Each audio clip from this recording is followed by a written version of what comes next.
আসসালামু আলাইকুম। আমি ঝুমুর বাড়ি কথা বলছি আপনাদের সাথে।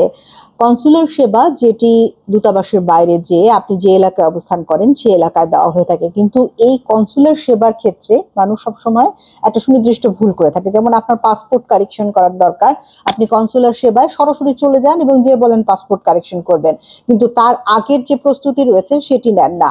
আগামী ২৫, ২৬ এবং ২৭ জুলাই দুবাই এবং উত্তর আমিরাতের আল কুয়াইন, রাস আল খাইমা এবং ফুজাইয়াতে সেবা প্রদান করা হবে এই কনসুলার, এবং সেখানেও কিন্তু ওই পাসপোর্ট, এনআইডি, এফিডেভিট, আপনার জন্ম সনদ, এই সংক্রান্ত যে ৫ ধরনের সেবা রয়েছে, বিএমইটির কার্ড, এই সংক্রান্ত সেবাগুলো দেওয়া হবে। কিন্তু তার জন্য আপনাকে আগে থেকে কিছু প্রস্তুতি নিতে হবে।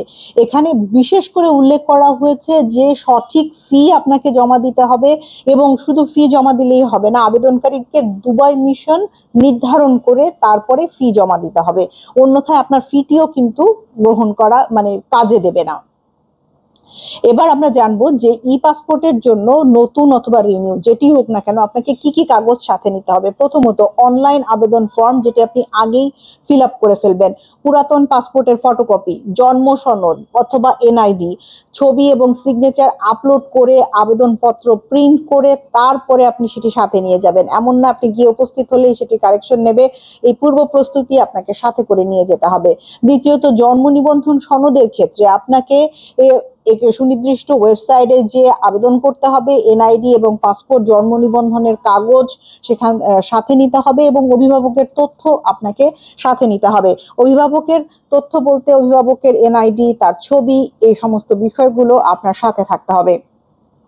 প্রত্যয়নপত্র, স্কুল সার্টিফিকেট অথবা আপনি বিবাহ করেছেন তার যে সত্যায়ন, সেটির জন্য আপনাকে অরিজিনাল ডকুমেন্ট সাথে করে নিতে হবে, ছবি নিতে হবে, এবং আবেদনপত্র এবং ফি দুটোই সাথে করে নিতে হবে। হলফনামার ক্ষেত্রেও একই রকম। আর প্রবাসী কল্যাণ কার্ড, যেটি খুবই গুরুত্বপূর্ণ, যাদের এখনো হয়নি তারা কি কি সাথে নেবেন? পাসপোর্টের কপি, ভিসা এবং আইডি কার্ড, ছবি, নিয়োগপত্র অথবা ভিসা স্ট্যাম্প সাথে করে নিতে হবে। মনে রাখবেন, শুধুমাত্র গিয়ে উপস্থিত হলেই হবে না, আর বিভিন্ন সময়ে আমিরাত, দুবাই এবং আমিরাতের বিভিন্ন জায়গায় এই কনসুলার সেবাটি দেওয়া হয়ে থাকে, যেন তারা দূতাবাসে না যেয়েও আপনার বাড়ির পাশে আপনি সেবাটি গ্রহণ করতে পারেন।